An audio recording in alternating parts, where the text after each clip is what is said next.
So hello नमस्ते प्रणव सुन्न सन्चै छु मिस्टर आर्जेन्टिन ब्लग्स र फेरि पनि म आइसकेको साथीभाइहरू डेली ब्लग्स साथमा र आज चाहिँ ब्लग चाहिँ अलिकति जेपिटी भनौँ न। हिजो गिभवेको कुरा हिजो चाहिँ गिभवे थियो बट गिभवेमा कोही आएन भन्दा नि 5जना थिए नि आएनन्।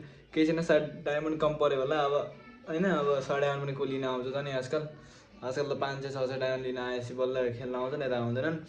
हुन त सानो क्रिएटर भएर नि होला हामीलाई सपोर्ट नआएको केही छैन केटा। अनि आज चाहिँ हाम्रो यता के भन्छ अरे पाहुना आउनुभएको छ, दिदी आन्टी अङ्कलहरू आउनुभएको छ है। अनि आज चाहिँ पाहुनामा अनि आज चाहिँ त्यही खुसी लागेको छ। अब हामी के गर्ने केटा हो गिभअवे चाहिँ अब नगर्ने भन्ने सोचमा छु। अब नगर्ने गिभअवे अब लाइभ स्ट्रिम पनि आज नआउने लाइभ स्ट्रिम है। एकदम औडा लाग्छ क्या लाइभ स्ट्रिम आउनु पनि के गर्न आउने होइन। सपोर्टै छैन त के गर्न आउने हो।